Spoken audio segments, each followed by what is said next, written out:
Hi అందరికీ welcome back to my channel. ఈరోజు వీడియోలో మన ట్రెడిషనల్ రెసిపీ అయిన ఆవపెట్టిన పులిహోర ఎలా చేసుకోవాలో చూపించబోతున్నాను. ఏ పండగలకైనా మనం ఇంట్లో ఖచ్చితంగా చేసేది పులిహోరే కదా. మరి అలాంటి పులిహోరని ఆవాల ఫ్లేవర్తో నేను చెప్పే ప్రాసెస్లో చేసి చూడండి, చాలా బాగుంటుంది. మరి రెసిపీలోకి వెళ్ళే ముందు మన ఛానల్ని ఫస్ట్ టైం చూస్తున్నట్లయితే సబ్స్క్రైబ్ చేసుకోండి. ఇంకా లేట్ చేయకుండా ప్రాసెస్ ఏంటో చూసేద్దామా. ముందుగా చింతపండు నానబెట్టుకుందాం. నేను ఇక్కడ రైస్ కుక్ చేసుకునే ప్రాసెస్ అయితే చూపించట్లేదు. 1 కప్ రైస్ అంటే 1/2 kg బియ్యానికి తగ్గట్టు క్వాంటిటీస్ చెప్తున్నాను. దాన్ని బట్టి మీరు ఎక్కువ తక్కువ అడ్జస్ట్ చేసుకోండి. దీనికోసం పెద్ద నిమ్మకాయ సైజ్ అంత చింతపండుని తీసుకొని డస్ట్ ఏమైనా ఉంటే ఒకసారి కడిగి నీళ్లు పోసి నానబెట్టుకుందాం. ఇప్పుడు మిక్సీ జార్లోకి 1 టేబుల్ స్పూన్ ఆవాలు వేసుకుందాం. వీటిని వేయించుకోకూడదండి, ఇలా పచ్చివే వేసుకోవాలి. ముందు వీటిని మిక్సీ పట్టి తీసుకుందాం.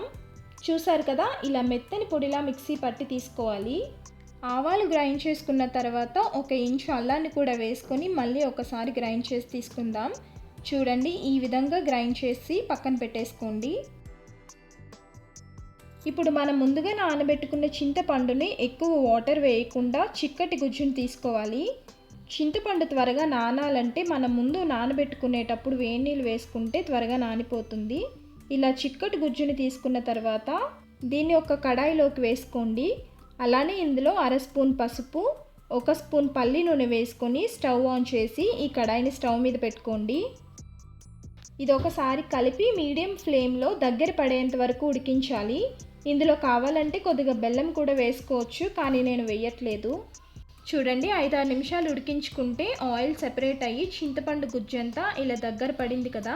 ఇప్పుడు ఈ కడాయిని పక్కన పెట్టుకుందాం. ఇప్పుడు పోపు కోసం స్టవ్ మీద ఇంకొక కడాయి పెట్టుకొని ఇందులోకి 3 టేబుల్ స్పూన్ల పల్లి నూనె వేసుకుంటున్నాను.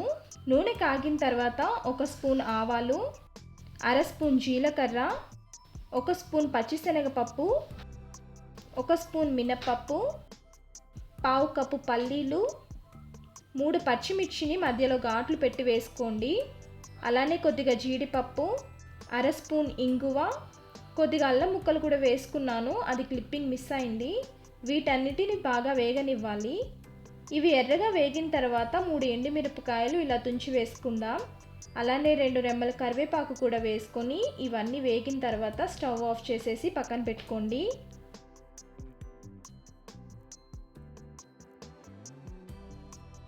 ఇప్పుడు మనం వండుకున్న అన్నాన్ని ఒక ప్లేట్లోకి తీసుకొని కొంచెం ఆరిన తర్వాత ఇందులోకి రుచికి సరిపడా సాల్ట్ వేసుకోండి.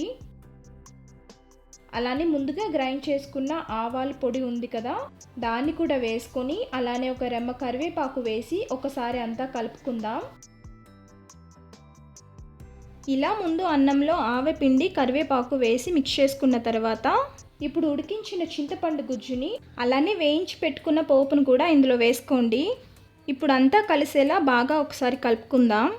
అన్నం కొంచెం ఆరిన తర్వాత ఇలా పులిహోర కలుపుకుంటే మనకి పొడి పొడిగా వస్తుంది. చూసారు కదా, మన ట్రెడిషనల్ రెసిపీ అయిన ఆవపెట్టిన పులిహోర ఎంత ఈజీగా తయారైపోయిందో. మరి నేను చెప్పిన ప్రాసెస్లో ఈ రెసిపీని మీరు కూడా ఇంట్లో ట్రై చేయండి.